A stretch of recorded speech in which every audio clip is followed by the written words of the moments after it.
ارأیت من اتخذ الہہ ہواہ، کیا آپ نے اس شخص کو دیکھا ہے جس نے اپنے نفس کی خواہش کو ہی اپنا خدا بنا لیا؟ ارأیت، کیا آپ نے دیکھا ہے من اتخذ الہہ ہواہ، اس شخص کو دیکھا ہے جس نے خواہش نفس کو ہی خدا مان لیا؟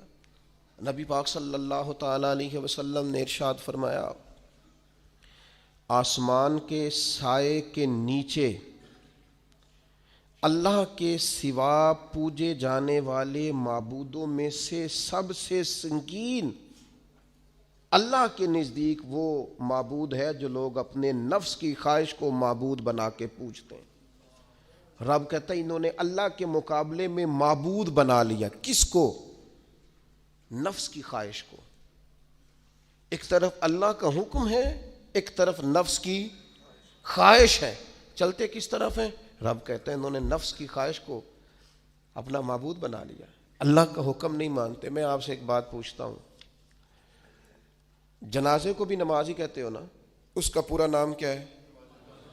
وہ بھی نماز ہے، اور فجر والی بھی نماز ہے۔ کتنا دوڑ رہا ہے بندہ، محلے کا ایک علاقے کا ایک بااثر آدمی انتقال کر گیا، دوڑ رہا ہے، چھٹی لی ہے، بھاگا آیا ہے، جلدی سے وضو کیا ہے، جنازہ پڑھنا ہے، لمبا چوڑا رش ہو گیا، صفیں گنی نہیں جا رہی، سر گنے نہیں جا رہے۔ یہ کس لیے آئے؟ کہتے ہیں نماز پڑھنے ہیں جنازے کی۔ اگر تو آئے ہو نماز پڑھنے تو فجر بھی نماز ہی ہے، ظہر بھی نماز ہے، عصر بھی نماز ہے، مغرب عشاء بھی۔ اگر تو نماز پڑھنے آئے ہو تو بتاؤ یہ والی چھٹی تم نے 5 نمازوں میں کیوں نہیں لی؟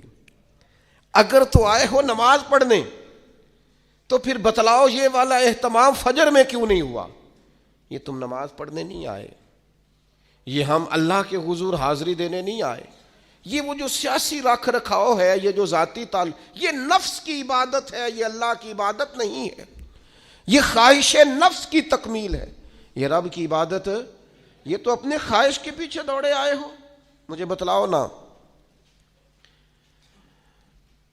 وہ ایک شاعر تھے، انہوں نے بات تو بڑی غلط کی، لیکن چلو بعض اوقات نصیحت کے لیے کچھ باتوں کو دہرا دینا چاہیے۔ پاکستان کے ایک معروف شاعر تھے، ان سے کسی نے کہا کہ آپ مسلمان ہیں؟ کہنے لگا آدھا مسلمان ہوں آدھا کافر ہوں۔ اور کس طرح؟ کہنے لگا اسلام کے اندر خنزیر بھی حرام ہے اور شراب بھی حرام ہے، لیکن میں خنزیر نہیں کھاتا، شراب پی لیتا ہوں، معاذ اللہ ثم معاذ۔ کہنے لگا خنزیر سے مجھے نفرت ہے، شراب میں چھپ کے کہیں کونے میں جا کے پیتا ہوں، تو آدھا مسلمان ہوا نا۔ کہ اگر تو میں دین کا حکم سمجھ کے نفرت کروں تو پھر جتنی خنزیر سے کروں اتنی شراب سے بھی کروں۔ تو کسی نے اس پر تنقید کرنی چاہیے تو اس نے کہا ٹھہر جا ذرا سن، جس طرح شراب حرام ہے، جس طرح جوا حرام ہے، جس طرح خنزیر حرام ہے، ملاوٹ بھی تو اسی طرح ہی حرام ہے، حرام مال بھی تو اسی طرح ہی حرام ہے۔ یہ کیسی تمہارے نفس کی خواہش ہے کہ خنزیر نہیں کھاتے؟ کہتے ہیں کہ کسی علاقے میں ایک آفیسر تھا، تو وہ سب حرام مال اکٹھا کرتا تھا، تو کوئی کسی کی ضرورت ہی نہیں تھی اس سے بات کرنے کی۔ تو ایک بوڑھی اماں تھی، وہ بڑی حق بات کہنے کا مزاج رکھتی تھی، تو ان کی مرغی مر گئی، تو اس کے گلے پہ چھری چلا کے نا تو اس آفیسر کے گھر دے آئیں دیسی مرغی۔ تو وہ شام کو شکریہ ادا کرنے آ گیا، کہنے لگا اماں کمال کر دیا، دیسی مرغی تو کوئی کسی کو دیتا ہی نہیں۔ کہنے لگے بیٹے نہیں، کمال والی بات نہیں، مر گئی تھی۔ تو وہ ناراض ہو گیا، کہنے لگا مر گئی تھی تو میرے گھر کیوں دے دی؟ کہنے لگی سارا محلہ جانتا ہے تو سارا حرام کھاتا ہے۔ تو میں نے کہا یہ کروڑوں حرام کھا گیا تو کوئی مشکل نہیں، تو ایک مرغی سے کیا تکلیف دے گی؟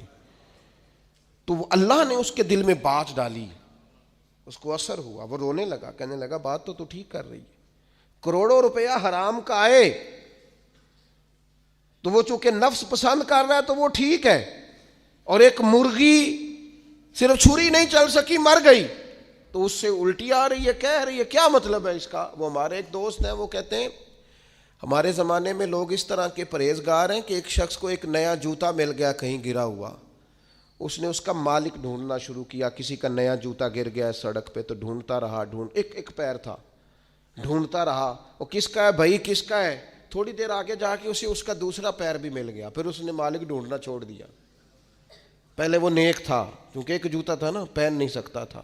جیسے ہی اسے اتنی تکلیف کی بات ہے امت مسلمہ میں، نفس کی خواہش کو خدا بنا لیا، جو تیری طبیعت میں آئے ویسے ماں باپ کو تو وقت نہیں دے سکا، ویسے اگر تجھے کہا جائے کہ ماں باپ کی طرف سے کسی یتیم بچے کا خرچہ اٹھا لے، وہ تو نہیں اٹھا سکتا۔ تیرے ماں باپ چلے گئے، ان کی وجہ سے تو کسی غریب بہن بھائی سے تعاون کر تاکہ ماں باپ خوش ہوں، ایصال ثواب، وہ تو نہیں کر سکتا۔ دیکھیں چیلم پہ 50 پکیں گی، جو کہ پتہ چلے نا برادری کو کہ جناب نے چیلم کیا۔ یہ نفس کی خواہش کو خدا بنا لی۔ سیاسی افطاریاں ہو رہی ہیں، کسی کی نیت پر شک نہیں، اچھی نیت سے لوگ افطاری کراتے ہوں گے، لیکن وہ گھروں کا بھی تو ہمیں پتہ ہے نا کہ جہاں لوگ آٹا بھی اس لیے تھوڑا پکاتے ہیں کہ کل بھی اس کی ضرورت ہے۔